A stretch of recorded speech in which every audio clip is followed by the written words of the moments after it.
He almost walked past him that morning, and if he had, millions of lives would have remained in danger. The sun had barely risen over the gray edges of the city, and the streets still carried the quiet heaviness of another restless night, when Raheem pushed his rattling garbage cart down the narrow lane, his worn gloves already soaked from yesterday's work, his back aching in that familiar way that never really left him. People rarely noticed him. To most, he was just another invisible man doing an invisible job, but Raheem noticed everything, and that was why he saw the old man. He was sitting by the corner wall near the abandoned bakery, wrapped in layers of torn cloth, his beard long and uneven, his eyes distant as if they belonged somewhere far beyond this broken street. Raheem slowed down. He had seen many like him before, people forgotten by the world, swallowed by time, reduced to silence, but something about this old man felt different. Maybe it was the way he sat, not begging, not calling out, just quietly existing, or maybe it was the way his eyes flickered for a moment when Raheem passed, as if they recognized something. Raheem hesitated, then he reached into his small cloth bag and pulled out a piece of bread and half an apple. It was meant for his own breakfast, but without thinking too much, he walked over and gently placed it beside the old man. The old man looked at the food, then at Raheem for a brief second. Something changed in his expression, not gratitude, not surprise, something deeper, something like relief. Raheem nodded slightly and moved on without a word. He didn't wait for thanks, he didn't expect it. That was just who he was. The next day, Raheem came again and the old man was still there, so he brought food again, and the next day, and the next days turned into weeks, weeks into months. It became a silent routine between them. Raheem would arrive early in the morning, place food beside him, sometimes sit for a moment in quiet companionship, then continue his work. The old man rarely spoke, but he would always look at Raheem in that same strange way, as if he was trying to say something he couldn't or wasn't ready to. Raheem never pushed. Life had taught him that some people carried stories too heavy for words. At home, Raheem lived in a small one-room house with his younger sister Amina. She often worried about him. "Why do you keep giving away your food when we barely have enough?" she would ask softly. Raheem would smile, "Because maybe one day, someone will do the same for us when we need it." Amina would sigh but say nothing. She knew her brother's heart was too big to argue with, but life was not kind to people like Raheem. His job was unstable, his earnings barely covered rent. Some days, he went to sleep hungry, yet every morning, he still saved a portion for the old man, not out of obligation but out of something deeper, something that made him feel human in a world that often tried to take that away. One cold morning, rain began to fall without warning. The streets turned muddy, trash floated along the drains, and Raheem struggled to push his cart through the slippery road. When he reached the corner, his heart dropped. The old man was lying on the ground, shivering, barely conscious. Raheem rushed to him. "Baba, can you hear me?" The old man's eyes slowly opened. They were weak, now fading. Raheem didn't think twice. He lifted him with all the strength he had and carried him to his home. Amina was shocked. "Bye.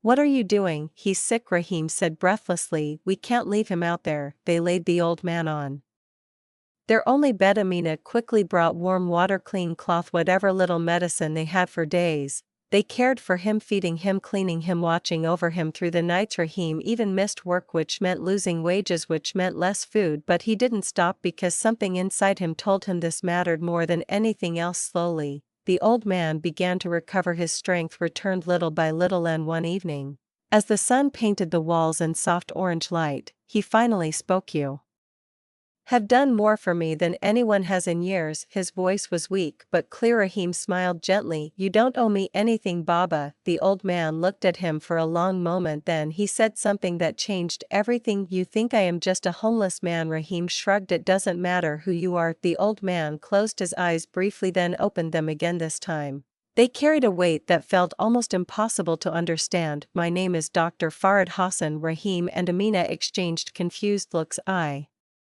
was once a scientist." Raheem frowned slightly. "Once?" The old man nodded slowly. "I worked on something important." He paused as if choosing his words carefully. "Something that could prevent a disaster." Raheem didn't fully understand, but he listened because something told him this was important. "Years ago, I discovered a dangerous chemical reaction developing beneath an industrial zone outside the city." His voice trembled slightly. "It was unstable, growing silently, capable of causing an explosion that could Destroy entire neighborhoods. Amina gasped softly, but no one believed me. They called me mad. They shut down my research, and when I tried to warn others, I lost everything. His eyes filled with pain. I ended up on the streets, forgotten, watching the danger grow while I became weaker each day. Rahim felt a chill run through him. Why didn't you tell someone again? The old man smiled sadly. Who listens to a homeless man? Silence filled the room, heavy, uncomfortable, real. Then the old man reached into the torn lining of his coat and pulled out a small, worn notebook. I wrote everything here: data, calculations, location. He handed it to Rahim. You are the first person who saw me as human again, so I trust you. Rahim's hands trembled as he took it. What do I do with this? Take it to someone who will listen, someone who can act before it's too late. The weight of responsibility settled on Rahim like a storm. He was just a garbage worker. He didn't know scientists or officials or anyone important, but he knew one thing: he couldn't ignore this. The next morning, Rahim went to the city office. He was turned away, ignored, mocked, just like the old man had been, but he didn't give up. He went again and again and again until one day, a young officer finally listened, really listened. The notebook was examined, experts were called, tests were conducted, and what they found sent shockwaves through the city. The old man had been right. A dangerous reaction was building beneath the industrial area, unstable, growing, a ticking disaster waiting to happen. Emergency action was taken immediately. The area was evacuated. Specialists worked day and night, and just days later, they managed to neutralize the threat. A catastrophe that could have killed millions was stopped because a garbage worker chose kindness. News spread quickly. People wanted to know who had brought the information, who had saved the city. But Rahim didn't step forward. He stayed the same, quiet, humble, because for him, it was never about recognition. It was about doing what was right. The old man smiled when he heard the news, a quiet, peaceful smile for the first time in years. His eyes looked at rest. You didn't just save me, he said softly, you saved everyone. Rahim shook his head. No, Baba, you did. I just gave you food. The old man's eyes glistened. No, you gave me something far greater. You gave me dignity, and sometimes, that is what saves the world. Days later, the old man passed away peacefully, not on the streets, not forgotten, but in a place where he was cared for, where he was seen, where he mattered. Rahim stood quietly at his resting place. No cameras, no crowds, just silence and a heart that understood something most people never do, that the smallest acts of kindness can carry the greatest power, that behind every forgotten face might be a story that could change the world, and that sometimes saving millions begins with simply noticing one person no one else sees. For days after the old man's passing, the small room felt quieter than it had ever been, not empty but changed, as if something sacred had passed through it and left behind a silence that carried meaning. Rahim still woke up before sunrise, still prepared for work, still pushed his cart through the same streets, but now every step felt heavier, not because of the work but because of the memory. He found himself slowing down when he reached that same corner near the abandoned bakery, the place where it had all begun. The wall was still there, the ground still cold, but the space where the old man once sat felt different now, not forgotten but remembered. Rahim would pause for a moment every morning, sometimes placing a small piece of bread there, not because anyone would take it but because it reminded him that kindness should never stop. Just because the person is gone, life moved on, as it always does, but the city had changed in ways most people couldn't see. The industrial zone that once held silent danger was now under strict monitoring. Authorities had quietly reinforced safety systems. New protocols were put in place. Experts revisited old reports that had once been ignored, and though the public never fully knew how close they had come to disaster, a quiet awareness began to grow among those who mattered that sometimes truth doesn't come from powerful voices, sometimes it comes from those the world refuses to hear. One afternoon, Rahim was called to the city office again. This time, no one pushed him away, no one ignored him. The same young officer who had listened to him before greeted him with respect. There are people who want to meet you, he said. Rahim felt uneasy. He had never liked attention, but he nodded politely. Inside a large room, a group of officials and scientists waited. Some looked serious, some curious, some even humbled. One of them stepped forward, an older man with tired but kind eyes. We reviewed everything Dr. Farad left behind, he said. His work was not just accurate, it was extraordinary. Rahim stayed silent. We also learned how that information reached us. The man paused, looking directly at Rahim. You could have ignored him, you could have walked past like everyone else, but you didn't. Rahim shifted slightly. Uncomfortable, I just helped someone who needed help. The room fell quiet because sometimes the simplest truth carries the deepest weight. The man nodded slowly, and because of that, millions are safe today. Raheem lowered his gaze. He didn't feel like a hero, he felt like the same man who pushed a garbage cart every morning, the same man who struggled to pay rent, the same man who shared his food when he barely had enough. But something inside him had changed, not pride, not ego, but understanding that even the smallest choice can echo far beyond what we can see. We want to support you, another official said. Better living conditions, stable income, education opportunities for your sister. Raheem hesitated, not because he didn't need it but because he wasn't sure if he deserved it. The young officer spoke gently, this is not charity, this is gratitude. Raheem looked at Amina, who had quietly accompanied him. Her eyes were filled with hope, the kind they hadn't allowed themselves to feel in a long time. Slowly, he nodded, not for himself but for her. In the weeks that followed, life began to shift. Raheem and Amina moved into a small but clean apartment, nothing luxurious but safe, stable, a place where the rain didn't leak through the ceiling, where nights were quieter, where hope didn't feel like a distant dream. Amina returned to her studies, something she had given up long ago. And Raheem still worked. He refused to leave his job completely because he believed there was dignity in it, but he also began doing something new, something he never planned. He started noticing people even more, not just the homeless but anyone who seemed unseen, the tired worker, the lonely shopkeeper, the child sitting quietly in a corner. He began offering small acts of kindness wherever he could, a warm meal, a listening ear, a simple smile, and slowly something unexpected happened. Others began to follow. A shopkeeper started leaving extra food outside his store at night. A bus driver began stopping a little longer for elderly passengers. A group of students organized help for those living on the streets. It wasn't a movement, not officially, no banners, no announcements, just small ripples spreading quietly through the city, all because one man chose to care. Months later, Raheem returned to the old corner again, but this time, something was different. The abandoned bakery had been cleaned, repaired, and reopened, but not as a business, as a small community kitchen, a place where anyone in need could get a meal, no questions asked. Above the entrance,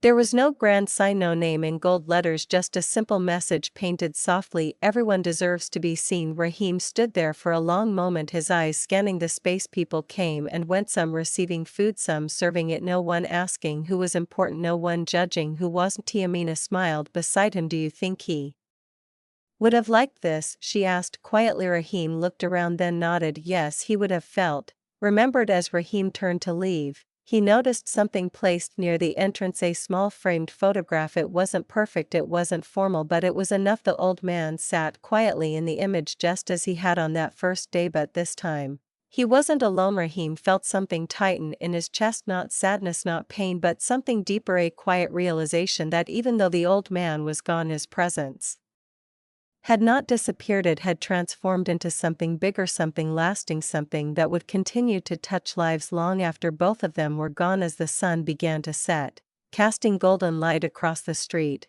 Raheem walked away slowly, not because he was tired but because he understood something now, something most people spend their whole lives trying to learn: that greatness is not measured by wealth or power or recognition, it is measured by the lives you touch when no one is watching, by the kindness you offer when you have nothing to gain, by the moments you choose to see someone the world has chosen to ignore. And sometimes the difference between an ordinary day and a moment that saves millions is simply this: stopping, noticing, and choosing to care, because you never truly know whose life you are holding together or how far the impact of your kindness will reach, until one day you look back and realize it changed everything. Years passed, but the story never truly faded. It lived quietly in the corners of the city, in whispered conversations, in small acts of kindness that seemed ordinary but carried something deeper. Raheem never became famous. There were no billboards with his face, no grand interviews, no speeches on stages, and that was exactly how he wanted it. He continued his work. Though his life had become more stable, his hands still carried the marks of labor, his clothes still simple, his routine still grounded in the same streets that once felt so heavy. But something inside those streets had changed. People began to look differently at the ones they used to ignore. Not everyone, not always, but enough to matter. One winter evening, long after the city lights had come alive and the cold had settled into the bones of those without shelter, Raheem walked past the community kitchen. It was busier than usual. Volunteers moved quickly, serving warm meals, sharing quiet conversations, offering more than just food. Raheem paused outside, watching not as the man who started it but as someone grateful to see it alive. As he turned to leave, he noticed a young boy sitting near the corner, curled up, thin, shivering, his eyes darting nervously at people passing by. Raheem felt something familiar stir inside him, not pity, not obligation, but recognition. He slowly approached, sat down beside him without saying anything. The boy tensed at first, as if expecting to be chased away, but Raheem simply reached into his bag and pulled out a piece of bread and held it out gently. The boy hesitated, then took it, eating quickly at first, then slowing down as he realized no one was going to take it away. What's your name? Raheem asked softly. The boy swallowed. Samir. Raheem nodded. Do you have somewhere to stay? The boy shook his head. Silence followed, but it wasn't uncomfortable. It was the kind of silence that allows trust to grow. Raheem looked toward the community kitchen, then back at Samir. Come, he said quietly. The boy hesitated again. Life had taught him not to trust easily, but something in Raheem's voice felt different, so he stood up slowly, cautiously, and followed inside. The warmth wrapped around them instantly, not just from the food but from the people. Samir was given a meal, a blanket, a place to sit down for the first time in a long while. His shoulders began to relax. Raheem watched from a distance, a quiet smile forming, not because he had done something extraordinary but because he had seen this moment before, just in a different form. Later that night, as Raheem walked home, Amina met him at the door. You're late, she said gently. Raheem smiled. I met someone. Amina studied his face for a moment, then smiled too. You did it again, didn't you? Raheem chuckled softly. I just stopped. Amina nodded because she understood more than anyone. Days turned into weeks, and Samir became a familiar face at the community kitchen. At first, he barely spoke, always sitting quietly, observing, waiting for something to go wrong, but slowly that fear began to fade. He started helping, carrying small things, cleaning tables, watching how others treated each other, and learning that not every hand reaches out to harm, some reach out to heal. One afternoon, Raheem found Samir outside, staring at the old photograph near the entrance, the same photograph that held a story most people didn't fully know. Who is he? Samir asked. Raheem stood beside him, a soft breeze passing through the quiet moment. He was someone the world forgot, Raheem said. Samir frowned slightly. But people put his picture here. Raheem nodded. Because one person didn't forget him. Samir looked up. Who? Raheem smiled faintly. Someone who stopped walking. Samir didn't fully understand, but something about the answer stayed with him. Years passed again, and the boy who once sat shivering on the street was no longer that same frightened child. Samir grew stronger, kinder, more aware. He began studying, working, helping others the same way he had once been helped. And one day, as Raheem stood quietly near the entrance of the community kitchen, watching new faces come and go, Samir walked up beside him, no longer a boy but a young man with steady eyes. I've been thinking, Samir said. Raheem glanced at him. What about? Samir looked around at the people eating, the volunteers moving, the quiet kindness filling the space. I want to expand this, he said, more places like this in other parts of the city. Raheem didn't speak immediately. He just watched him, seeing not just who Samir was but who he had become. Why? Raheem finally asked. Samir smiled. Because someone once stopped for me. Raheem's eyes softened, a quiet pride settling in his chest, not loud, not overwhelming, but steady, like a flame that doesn't need to burn bright to give warmth. You don't need permission, Raheem said. Samir nodded. I know, I just wanted you to hear it first. Raheem placed a hand gently on his shoulder, and for a moment neither of them spoke, because some things don't need words. As the sun began to set once again, casting that same golden light across the city that had once nearly faced destruction, Raheem stepped back, watching as Samir walked forward, taking his place not as someone saved but as someone who now saves others. And in that quiet transition, something beautiful became clear. That kindness doesn't end with one act, it continues, it grows, it moves from one heart to another, crossing time, crossing lives, becoming something far greater than any single moment. Raheem turned away slowly, his steps calm, his heart full, because he finally understood the full truth of what had begun that early morning so many years ago. It was never just About feeding a hungry man, it was never just about saving a city, it was about something much deeper, something the world often overlooks, that every person carries a story, every life holds value, and every act of kindness has the power to create a chain that reaches further than we can ever imagine. And somewhere in the quiet spaces between ordinary days, that chain continues to grow, one small act at a time, changing lives, saving futures, and reminding the world that sometimes the greatest miracles don't come from